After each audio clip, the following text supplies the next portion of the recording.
નમસ્કાર મારા વાલા દર્શક મિત્રો, હું છું ગ્લોબલ એસ્ટ્રો ગુરુ ડૉક્ટર પંકજ નાગર. હરમેશની જેમ તમારી સાથે આજે જ્યોતિષ જ્ઞાન જાગૃતિ અભિયાનના નેજા હેઠળ એક નવી વાત લઈને મિત્રો, એક એવી ઘટના સર્જાવા જઈ રહી છે જેને આપણે સરળ ભાષાની અંદર ધનારક કહીશું. તળપદી ભાષાની અંદર એને ધનારક પણ કહેવામાં આવે છે. અને આ ધનારકનો મતલબ છે કે સૂર્ય ધન રાશિની અંદર પ્રવેશ કરે. સૂર્ય ધન રાશિની અંદર પ્રવેશ તો હર વર્ષ કરે જ છે, પરંતુ આ વખતે ધનાર્કના આ કમૂળતાનું એક વિશેષ નકારાત્મક પ્રાધાન્ય અને મહત્ત્વ છે. તમે કહેશો યાર, નકારાત્મક પ્રાધાન્ય? હા ભાઈ હા, કારણ કે જ્યારે નેગેટિવિટી ચરમસીમાએ પહોંચે ત્યારે આવા શબ્દોનો પ્રયોગ કરવો જરૂરી છે. કેમ?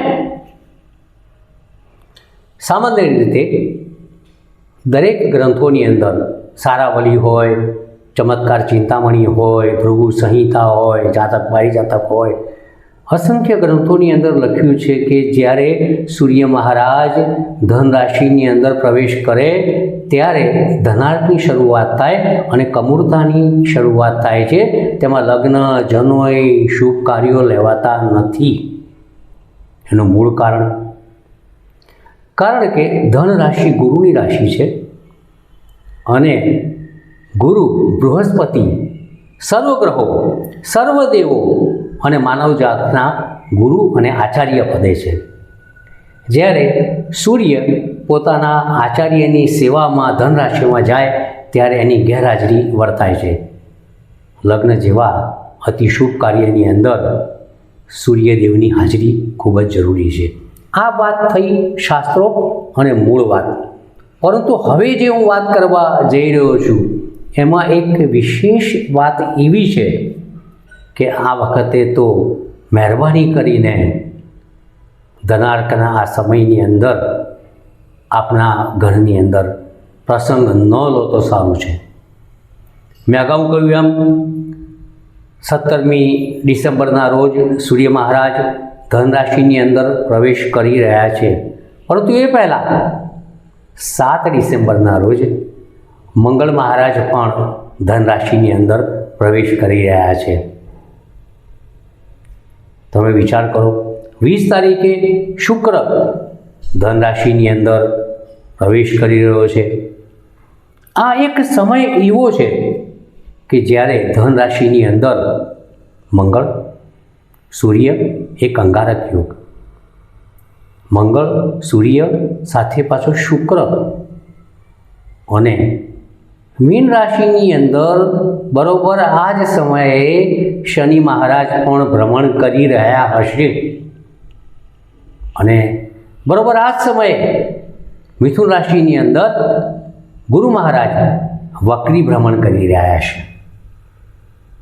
દોસ્તો, તમે વિચાર કરો કે ધન રાશિની અંદર લગ્ન માટેનો અતિ માંગલ્યરૂપી, જેનું સ્વરૂપ જ મંગળ છે, જેનું નામ મંગળ છે, અને જે લગ્ન માટે અતિ મહત્ત્વનો ગ્રહ છે, એ જ્યારે સૂર્ય સાથે અંગારક યોગમાં આવશે ત્યારે વાતાવરણ ખૂબ જ એગ્રેસિવ થશે.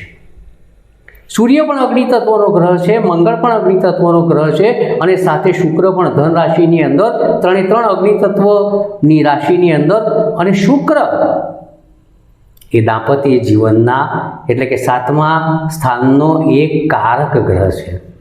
લગ્ન જીવન માટે 2 મહત્ત્વના ગ્રહ છે, મંગળ અને શુક્ર. બંને ગ્રહો સૂર્ય સાથે આવતા ક્યાંક ને ક્યાંક કેટલાક પોતાના મૂળ ગુણધર્મો ગુમાવવાની પૂર્ણ તૈયારી થશે એવું મને લાગે છે. ગુરુ મહારાજ મિથુન રાશિમાં, અસ્ત રાશિમાં પાછા વક્રી, એટલે ગુરુનું શુભત્વ પણ મળશે નહીં, જે લગ્ન માટે ખૂબ જ જરૂરી છે. શનિ મીન રાશિમાં, ધન રાશિની અંદર 3 ગ્રહ, મીન રાશિની અંદર શનિ, મિથુન રાશિની અંદર વક્ર ગુરુ, બધા કેન્દ્ર યોગની અંદર, અને ધનાર્કનો સમય, ત્યારે ગ્રહોના જે આશીર્વાદ, મંગળના આશીર્વાદ કહેવાય છે ને, મંગળ ઘડીએ પધારજો, મંગળ વેળાએ હસ્તવ્યાપ થશે, એનો પણ એક પ્રશ્ન ઉપસ્થિત થાય છે. સૂર્યનું ધનાર્કનું સ્વરૂપ, શુક્ર ધન રાશિની અંદર અસ્તાંશની અંદર, ગુરુ વક્ર હસ્ત રાશિમાં, અને શનિ આ બધાની સાથે કેન્દ્ર યોગમાં. એટલે શનિ કેન્દ્રમાં રહીને મંગળ, સૂર્ય, શુક્ર, ગુરુ બધા ઉપર એનો એક શાપ વરસાવશે.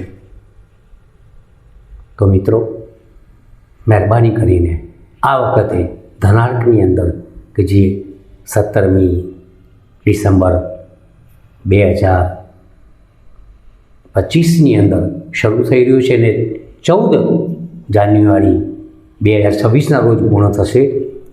એ સમય દરમિયાન એનઆરઆઈ લોકો લગ્નના કેટલાક પ્રસંગો લેતા હોય છે. અમને ખાસ સાવધાની અને સૂચના કે મહેરબાની કરીને આ વર્ષે એવોઇડ કરજો. ખાસ કરીને આ યોગ વૃષભ, કન્યા અને મકર રાશિ માટે અતિ ખતરનાક યોગ જણાય છે. તમે પણ સાવધાની રાખજો. મારી શુભકામનાઓ છે.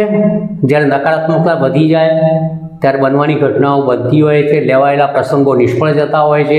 એટલે આ વિડીયોમાં હું આપને ઉપાય નહીં બતાવું, પરંતુ પ્રભુનું નામ, તમારી કુળદેવી ઈષ્ટદેવની પૂજા, ગ્રહોના મંત્ર જાપ, સૂર્ય પૂજા, આ બધું કરતા રહેજો. અસ્તુ. નમસ્કાર.